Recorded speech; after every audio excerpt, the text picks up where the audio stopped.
عباده الذين اصطفى أما بعد فأعوذ بالله من الشيطان الرجيم بسم الله الرحمن الرحیم۔ کامیاب مومنوں کی بات چل رہی ہے، ان میں پہلی صفت تو ایمان کی ہے، المؤمنون، اور دوسری الذین هم فی صلاتہم خاشعون، نماز پڑھتے ہوئے بھی اللہ سے ڈرتے ہیں اور نماز کے بعد بھی اللہ سے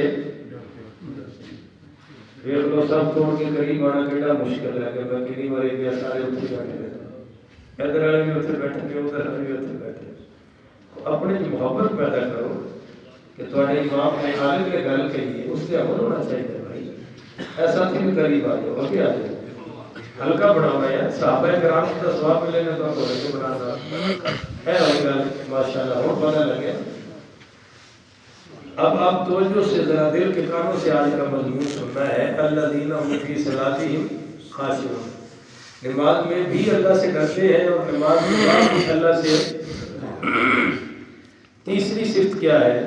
والذین هم عن اللغو معرضون، اور وہ جو کسی بیہودہ بات کی طرف التفات نہیں کرتے، التفات کا معنی توجہ نہیں کرتے، اور یہ اعلیٰ حضرت کا ترجمہ ہے والذین هم عن اللغو معرضون، یعرضون نہیں معرضون اسم فاعل ہے کہ وہ اعراض کرتے ہیں، فضول کاموں میں بیہودہ کاموں میں پڑنے والے۔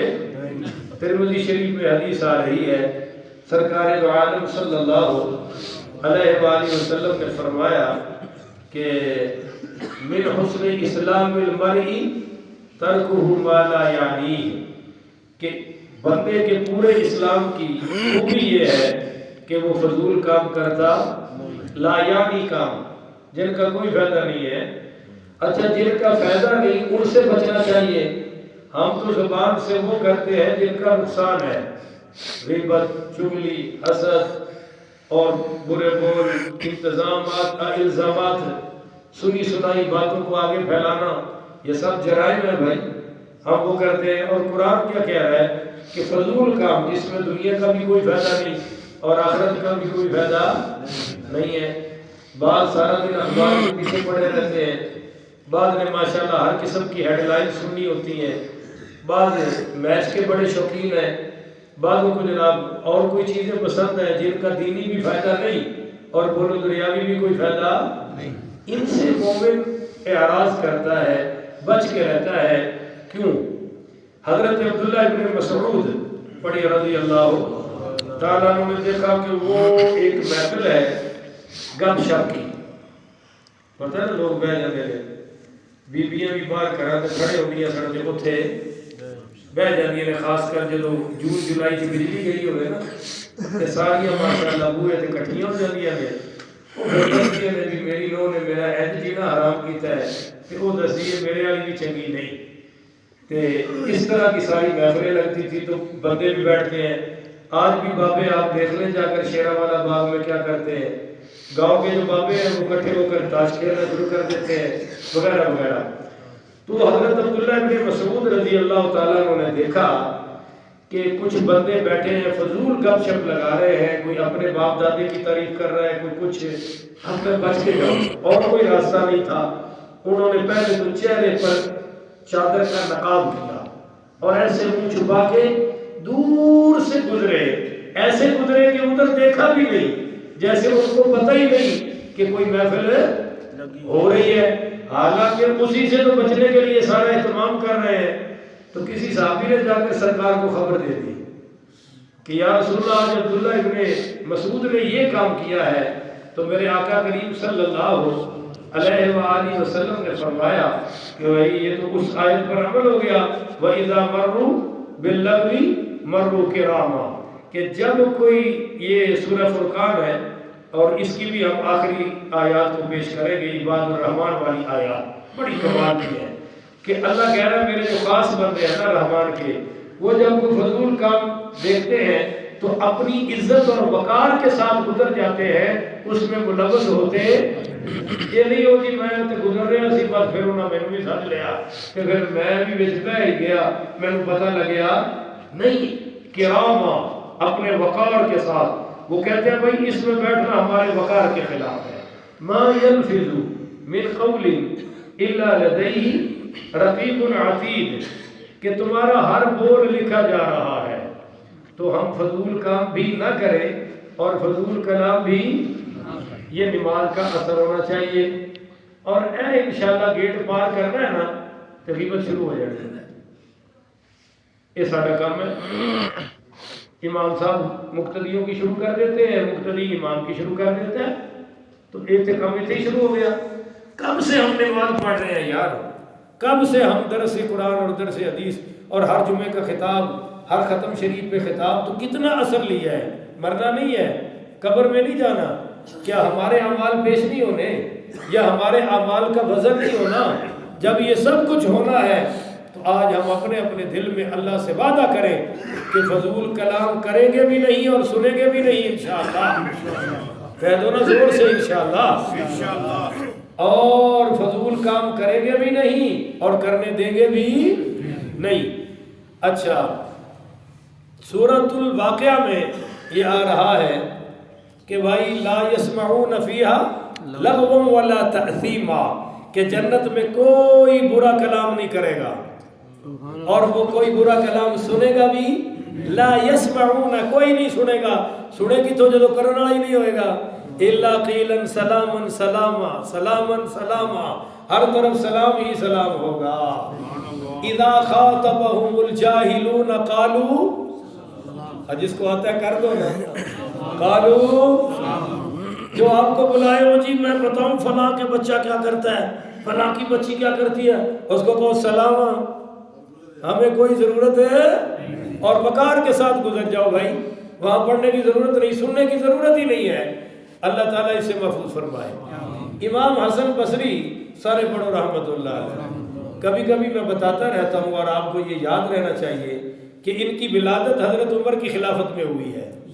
امام حسن بصری کی تو تابعی ہے نا، اور ان کی والدہ سرکار کی زوجہ پاک ہماری ماں سیدہ ام سلمہ کی نوکرانی تھی، تو وہ ان کو ساتھ لے کر حضور کے گھر جایا کرتی تھی جب چھوٹے ہوتے نا بالکل دودھ پینے والے، ان کو پھر حضور کی زوجہ کے پاس چھوڑ کے بازار جایا کرتی تھی، تو پیچھے سے یہ روتے تھے تو سیدہ ام سلمہ ان کو اپنا دودھ پلاتی تھی۔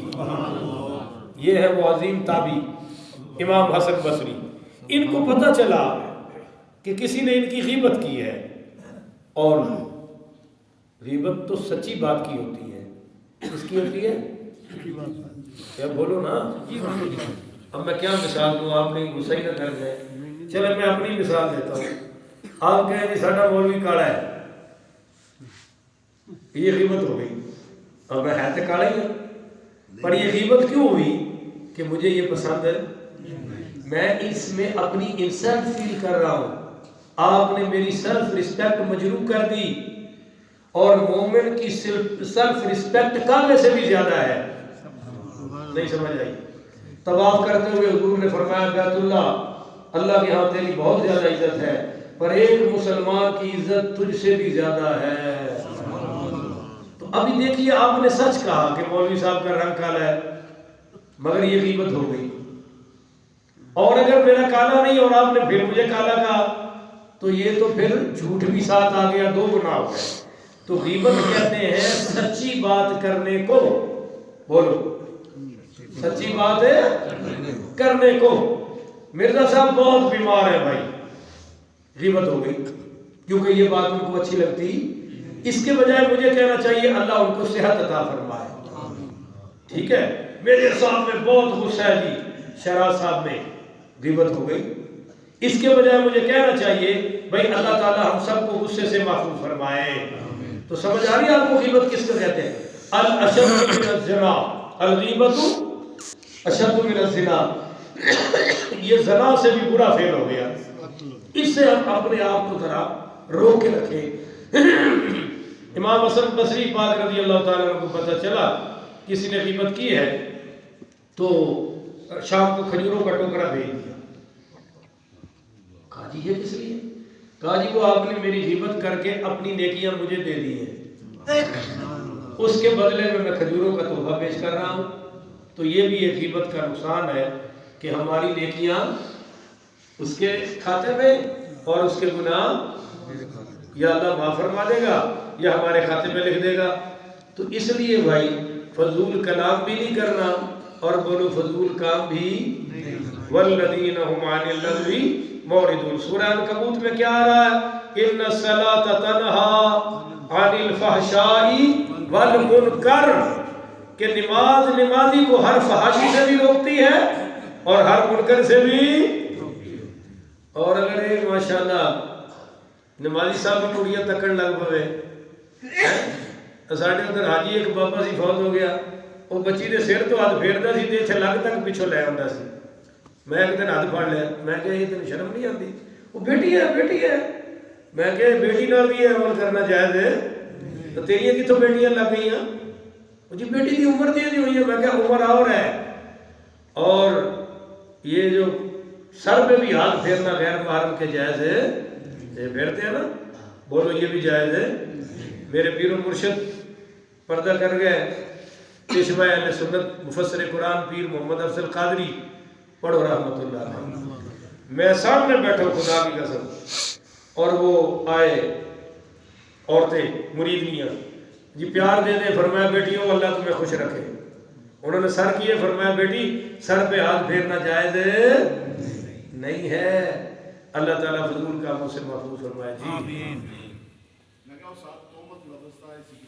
ہاں جی میں کر دیا کہ تہمت تو یہ ہے کہ جو وصف مجھ میں ہے ہی نہیں، جو برائی مجھ میں وہ بھی آپ نے ڈال دی، یہ تہمت ہو گیا۔ غیبت کہتے ہیں سچی بات کو۔ صحابی نے پوچھا غیبت کیا ہے؟ فرمایا تو اپنے بھائی کی غیر موجودگی میں ایسی بات کرے جو سن کر وہ پسند وہ لائق ہی نہ کرے، اس کو کہتے ہیں غیبت۔ یا رسول اللہ وہ جو میں نے عیب بیان کیا وہ اس میں ہے، تو پھر فرمایا پھر ہی تو غیبت ہے، پھر تو بہتان ہے، اب پھر ہی تو غیبت ہے کہ وہ عیب اس میں ہے، پھر تو غیبت ہے۔ اگر وہ عیب اس میں نہیں اور تو نے اپنی طرف سے ڈال دیا تو تہمت ہے۔ یہ کیا ہے؟ اور تہمت کی سزا 80 کوڑے قرآن نے بیان کی ہے۔ سورہ نور کے پہلے رکوع میں 80 کوڑے، یہ کوئی چھوٹی بات نہیں ہے۔ کبائر میں حضور نے گنا ہے کسی پہ تہمت لگانا، کبائر میں وَيْلٌ لِّكُلِّ، آتا تو پڑھو نا پھر اونچی، وَيْلٌ لِّكُلِّ ہُمَزَةٍ لُمَزَةٍ، ہمز لمز، عیب جو، عیب گو۔ عیب جو کس کو کہتے ہیں؟ ڈھونڈتا پھر رہا ہے، تلاش کرتا پھر رہا ہے، سنتا پھرتا ہے، یہ عیب جو ہے۔ اور عیب گو سنی تو پھر آگے ادھر آگے فرمایا اگر تم کسی مسلمان کی غیر موجودگی میں اس کا دفاع کر دو تو تم نے ایسا ہی ہے جیسے کسی زندہ دفن ہونے والی بچی کو بچا لیا ہے۔ ہاں جی، عیب جو، عیب گو، اس کے پیچھے ویل لکل، ویل ہے ان سب کے لیے جو عیب تلاش کرتے ہیں اور عیب بیان کرتے ہیں۔ ویل کیا ہے؟ قاضی ثناء اللہ پانی پتی رحمہ اللہ نے مسلم شریف کے حوالہ سے حدیث نقل کی ہے صحیح، کہ بھائی ویل جہنم کی وہ وادی ہے جس سے جہنم بھی 70 مرتبہ بنا مانگتی ہے۔ الذین هم عن صلاتهم ساہون، یہ نمازی غافل ہے بھائی اپنی نماز سے۔ بہت بڑی دولت ابھی ہم نے کما لی، تو جب بڑی دولت ہو تو حفاظت بھی کرنی ہے کہ نہیں کرنی؟ ایک چھاپڑ میں کیا ہے؟ سبزی 3 کلو، اور ایک چھوٹے چھاپڑ میں تولہ ہے سونا، حفاظت کس کی کریں گے؟ بھائی بولو تو صحیح یار، اللہ کی قسم 10 کلو سونے سے بھی نماز زیادہ قیمتی ہے۔ یہ جو ابھی ہم نے دولت کمائی ہے نا یارو، یہ ٹن سونا بھی مل جائے اس سے بھی زیادہ قیمتی ہے، تو اس کی بھی حفاظت کرنی چاہیے نہیں کرنی چاہیے؟ تو یہی ہے جی وَهُمْ عَنِ اللَّغْوِ مُعْرِضُونَ۔